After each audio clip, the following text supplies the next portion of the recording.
Welcome to Oxford News This Week. I'm Elgin Nichols. And I'm Terry Stiles. In this week's news, a suspicious vehicle leads to a drug arrest.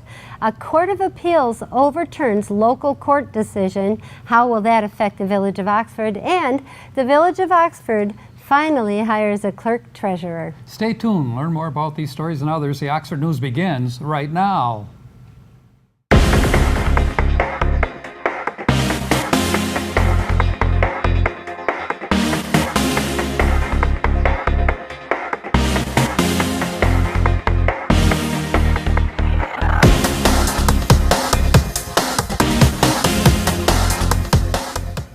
A report to police on July 1st about a suspicious-looking vehicle on South Glaspie Street prompted officers to investigate. Police found two people inside the vehicle with suspected illegal drugs and paraphernalia. A 38-year-old Auburn Hills woman and a 52-year-old Orion Township man were both arrested and taken into custody. The Village of Oxford was dealt a legal blow last week by the U.S. Court of Appeals. A three-judge panel reversed a federal district court's August 2007 ruling, which dismisses a lawsuit against the Village of Oxford. At that time, the suit was filed by Oxford Township residents Bruce Myers, Callie Rosner Myers, and Colocasides claimed that they were denied their 14th Amendment rights to due process, specifically the right to clear their names after alleged harmful comments by council officials during a public meeting. The suit also claims the trio were improperly removed from their unpaid position as reserves of the official Oxford Village Mounted Unit. Attorney Bob Davis claims the overturned ruling is not credible due to previous precedents that non-employees do not have a right to a name-clearing hearing and is currently reviewing further legal options opened to the village. A 70-year-old Addison Township man was arrested on June 29th by Oxford Village Police for allegedly driving drunk in downtown. According to the police report, this was the third offense, and a preliminary breath test administered by the scene, or at the scene with the driver's consent showed his blood alcohol content was nearly 3 times the legal limit. The driver was arrested and transported to the Oakland County Jail. Hats off to the entire staff of the Oxford Township Parks and Recreation Department because the Seymour Lake celebration held on Friday and Saturday, July 6th and 7th at Seymour Lake Township Park was another huge success. Organized by the Parks and Recs Department, the 2-day extravaganza included a carnival, live music, hot air balloons, community art projects, youth baseball tournaments, community garage sale, and 2 nights of magnificent fireworks. The Parks and Recs Director Ron Davis commented that it was a good family fun night and highlights not only of our community, but our township Parks and Recs. Congratulations, team. And last week, the Oxford Village Council presented a special 7-page resolution to longtime resident and community activist Joe Bullen.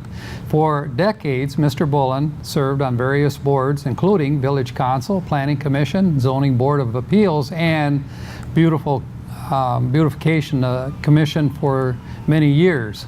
He provided valuable consulting to the village administrators from all who appreciate your community spirit and efforts. Your retirement is well earned. Bless you, Joe.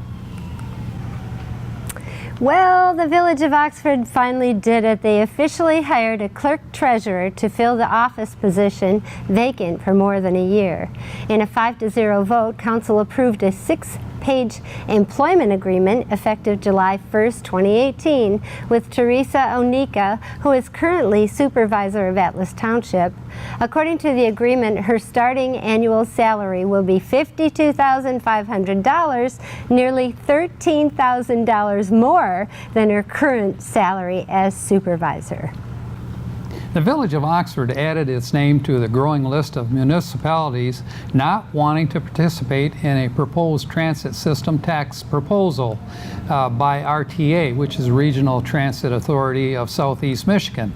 Village Attorney Bob Davis explained Oxford already has a fully functional, wonderful NOTA, North Oakland Transportation Authority program, serving our needs, and the proposed Regional Transit Authority would not serve or extend service to this community. The proposal was turned down by a 3-2 vote. 4-year-old Addison Township resident Mary Sullivan, who starts kindergarten in the fall, reads. Recently, she read a book to a 25-year-old miniature horse, Darla, who was the main attraction at the Addison Township Library, loaned for the day by a generous local Addison Township resident. What a cute little story that is. Cute. You wanted to talk about Crossroads for Youth. Yes, you know, there isn't a lot known, I think, in particular in this area about Crossroads for Youth. Right. But they had a presentation given before the last school board meeting, and the principal. Director? Yeah, the principal spoke, and a very enthusiastic individual. And he talked about taking kids, which aren't really acceptable in a lot of ways in society because of their They're not lack quite of up to education. speed, right. Not up to speed. Right. And they provide a great atmosphere for kids as far as the UP it's wonderful. come down, but they all have to be interviewed and accepted into the program. And they said if you look at a 0 to 10 rating for these kids in terms of scholastic and ability, what is a -0? And he said that so you almost have to start from ground zero, and so they have several programs put together. They sure do. And one of them is the GED program, which most people are familiar with, getting a high school diploma. And he pointed out that the students that come in at this level, the low level, have 76% of them actually pass the GED. Yeah, they're doing well And, with those kids out there. It's amazing how those kids are feel stability once they get out there and they settle in and they just excel. It's amazing what happens with those kids. Well, this is located, of course, off Drainer Road, and they've been around for some time, but a lot of people don't know what actually goes on. They hear occasionally where a child will try to leave, walk away, and that kind of thing. But there's a lot of great work being done. Yeah, at they the work hard Crossroads out for there. Village. That staff works really hard with those kids. Yeah, They I'm do. glad you brought that up because we don't hear a lot from them. They don't toot their own horn very often. Now, John Ochen's covered a lot of stuff out there. In the wintertime, but gosh, they really are dedicated to those kids. Right. Yeah. And you know, you folks can learn more by going to OCTV, OCCTV.org, and you can check out the actual meeting of the board and the presentation that the principal gave. It's a great presentation. You'll understand more. That's right. Watch their meetings. That's it for Oxford News this week. If you want to learn more about these stories and others, you can pick up a copy of the Oxford Leader newspaper, or you can catch us on our website, OCCTV.org, or our regular charter channel, which is now Spectrum 191 or AT&T Channel 99. Coming up on the news, OCTV's very own Cody Wright with the sports report, and you won't want to miss Science in the News with Dave Kinney. I'm Terry Stiles. Thanks for watching Oxford News this week, where we bring your news closer to home. And I'm Elgin Nichols. Remember, always be kind to your friends and neighbors, and thanks for watching. Do you love your community? So do we. Tune in our community access Monday through Friday, 9:30 and 1, and again at 7, Saturday at 9:30 and again at 7:30, and Sunday at 7. From new businesses to special events and everything in between, join the station that cares about our community. Welcome to Science in the News. I'm Dave Kenny, and these stories are taken from the publication New Scientist. In our first story, seeing the same doctor doesn't just give the comfort of a familiar face, it may save your life. An analysis reveals that 18 of 22 studies from 9 nations with varying health systems found that people who saw the same doctor over time had lower death rates. The studies used different methods to measure continuity, so it wasn't possible to get an overall estimate for how big the fall in mortality is. However, one recent study of people with diabetes found that those with a high level of continuity had a death rate half the size of those with low continuity. The link could be down to people with poor health needing to see different doctors, but the studies tried to account for this. Earlier research showed that people who see the same doctor consistently take up preventative care, such as immunizations, more often, are more likely to follow medical advice, and have fewer unnecessary hospital admissions. Familiarity may improve patient-doctor communication, says Dennis Pierre-Agre of St. Leonard's Medical Practice in the UK, a co-author of the new study. In our next story, a new solar cell material could create windows that produce electricity and keep your house cool. The research involved a three-way juggling act. The new material not only had to be transparent like ordinary glass window, but also harvest light to make electricity while also blocking it to keep the building cool. So Hin Lap Yip of South China University of Technology and his team use transparent polymer solar cells that allow visible light through but convert near-infrared wavelengths into electric current. Layers of reflective materials were added to deflect the heat generation portion of the infrared light. In test, the new film transmitted 25% of visible light and converted up to 9% of the energy that reached it into electricity. This is lower than the 15% rate typically seen for standard roof-mounted solar panels, but the efficiency of polymer solar cells is improving all the time, says Yip.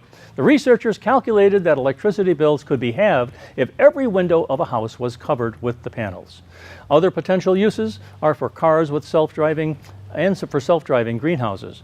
But before these new films can reach the market, Yip says their stability must be improved so they last more than 10 years. He's also exploring the possibility of printing these films to lower the cost.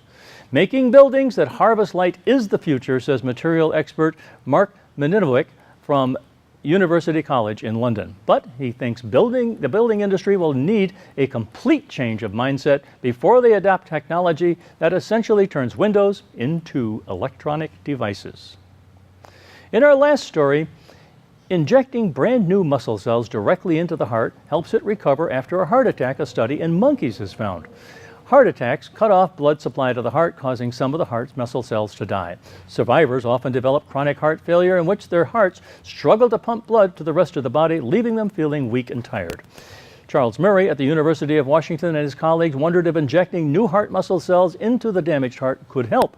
They injected new heart muscle cells into the hearts of 6 southern pigtailed macaques, large monkeys with hearts similar to humans, 2 weeks after they had had heart attacks. The heart muscle cells were grown from stem cells from human embryos. After 3 months, the monkeys given the new heart muscle cells had 23% higher ejection fractions, that's a measure of heart pumping capacity, than those treated with a sham. In humans, that would mean the difference from being unable to walk more than a few blocks or carry your own groceries to living a normal life, says Murray. 5 of the animals tolerated the cell treatment well, however, 1 developed abnormal heart rhythms. These were transient, but they could be potentially dangerous in human patients, says Murray. Murray and his colleagues are planning to test the embryo-derived heart muscle cells in human patients in 2020, and good luck with that. Well, that's all for this edition of Science in the News. I'm Dave Kenny. Stay tuned to Oxford Community Television.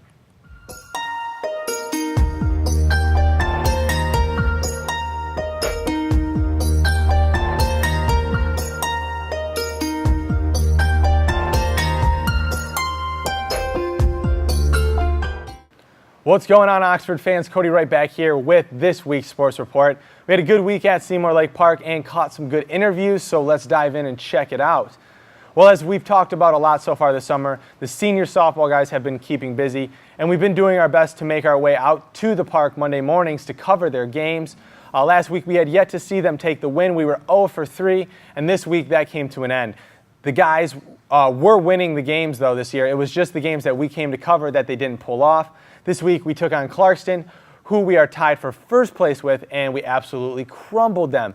To be fair, though, they did suffer a few injuries, and they were missing a few of their hitters and base runners, which we found out with an interview with a couple of the Clarkston guys after the game. These guys are great sports, and we always have a great time when they come out and play our guys. So here is the interview.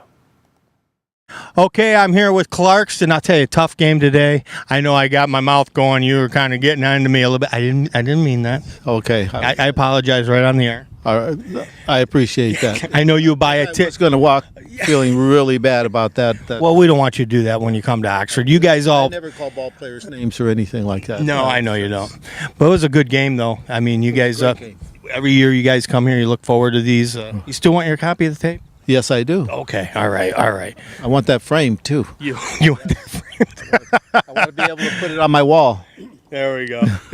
There No, it's a CD. It was a good game. I'll tell you. You guys always play pretty tough. They kind of got you this, but last year not so much. Yeah. Well, we had a lot of injuries today too. You don't have all your players either. No. One guy had to leave in the middle of the game. Yeah, I know that was your cleanup hitter too. Yep. So that doesn't help at all.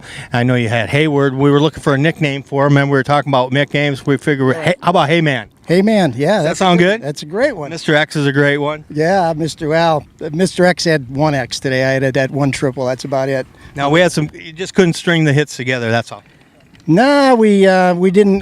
Quite frankly, we had some hitters missing today, and we had some base runners missing today. We had some speed missing. It was an uphill battle, but we hung in there. That's good. Well, I'll tell you, when I pulled up, I know you come up to me and said, "Oh no, we don't have all our guys here." See, everybody, you guys kind of look forward to coming to Oxford, I hope. Oh, sure. Yes. Love this field. And hopefully the commentary and being able to watch it. You guys are great. We have fun, yeah. So, anyway, I apologize. I was just joking. I meant you had me going though.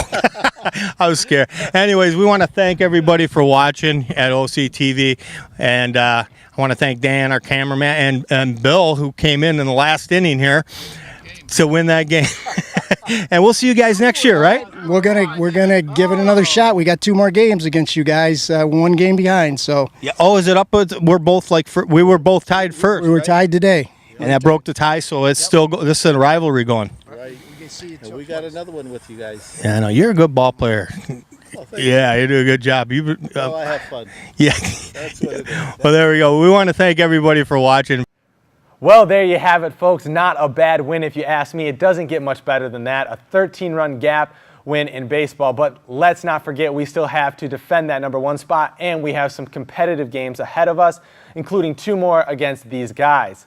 Let's now switch gears to the U10 girls softball team, who took on Troy at Seymour Lake Park this last week. Like Rod and Bill said, these girls are really well coached, and that says a lot when it comes to these summer rec leagues, which are good for skill development, learning the game, and having fun. This was a good day, and the girls took the win, but in the end, the teams both took away experience from it all, and at this age, that's what really matters. They're all having a good time, and you can see that from this next interview we're going to show you. Here's the U10 Oxford girls softball team. Okay, here we are with the 10 under victors again. I hear you're a pretty good talker. Why don't you go around and get all the girls' names here? Okay. I'll give you the mic. Oh, thank you. I'm Abby. I'm Stella. Bella. Aubrey. Avery. Anna. Lily. Bella. And who's this one? Jada. Now ask him to do a chant. Okay. So can you guys do a chant for me? Let's do rock the boat. I'll start. Okay. Okay. Let me do it. My name is Jada. Rock the boat. I'm feeling fine. Rock the boat. You mess with me? Rock the boat. I blow your mind. Rock the boat. I said a bang bang, choo choo chang, roll me up and I do my thing. I know karate, I know kung fu. You mess with me, I mess with you. Reese's Pieces, buttercups, you mess with me, I mess you up. Rock the boat, don't tip it over. If you do, this game might be over. There you go. Good job. You want a job? No, you keep playing softball. Anyways, they have another game, so I have to let them go. But we want to thank everybody for watching OCTV's coverage of girls U10 softball. Great game again, girls.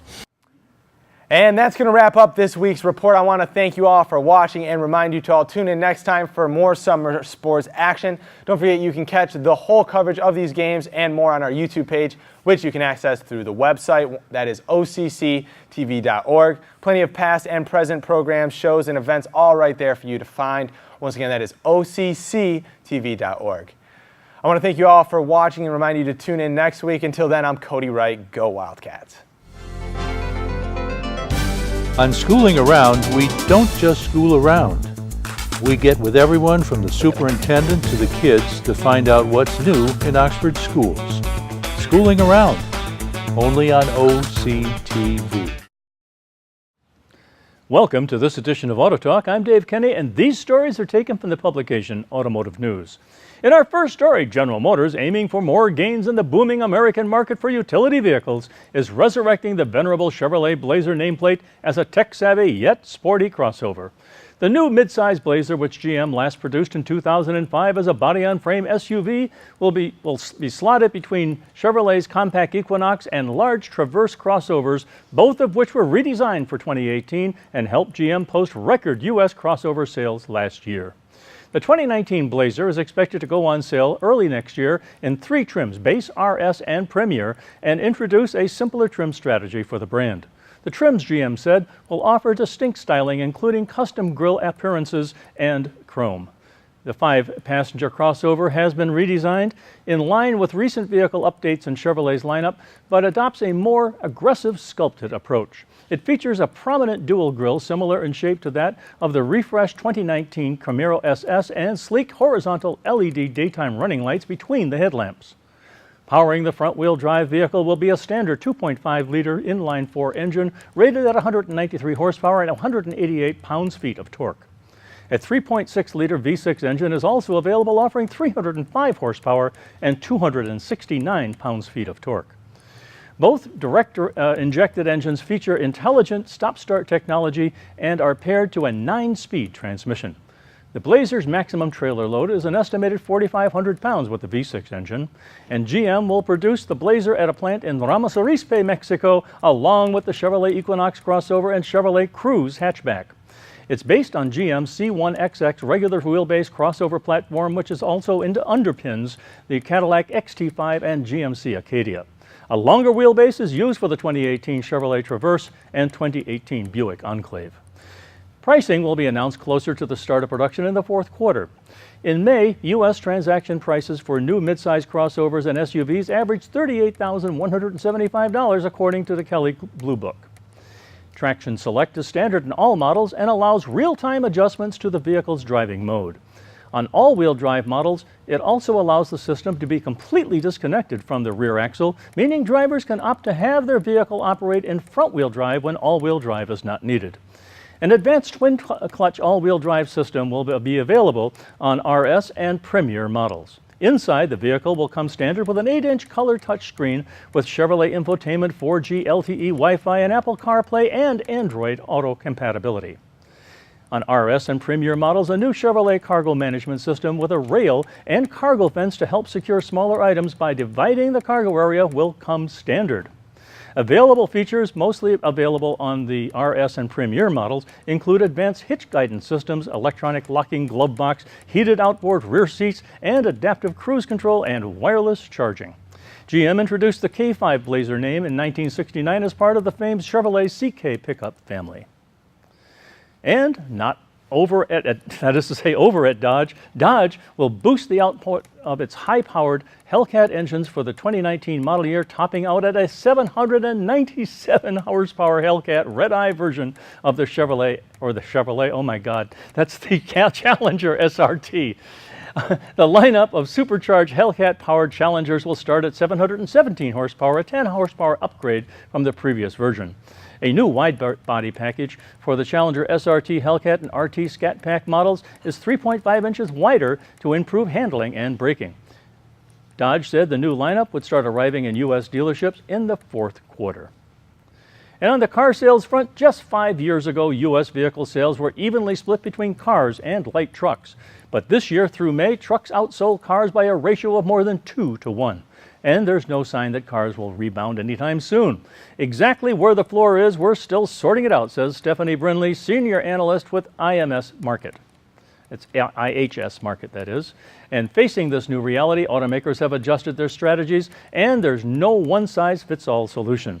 Some are killing cars, while others see opportunity in selling them. Still others, with car-heavy sales mixes, are playing catch-up in bringing more light trucks to market. In its annual Car Wars report, Bank of America Merrill Lynch forecasts that 71% of vehicles introduced in 2019 through 2022 model years will be light trucks. Automakers are on pace to sell about 5.3 million cars this year, which would be the fewest cars since 1958. Trade-in data from Edmunds show that numbers of buyers who replace a car with another car has fallen to 53% in the first 5 months of this year versus 68% in 2014. Times they are a-changin'. Well, that's all for this edition of Auto Talk. I'm Dave Kenny, and as always, may the wind be at your back as you cruise down life's highways.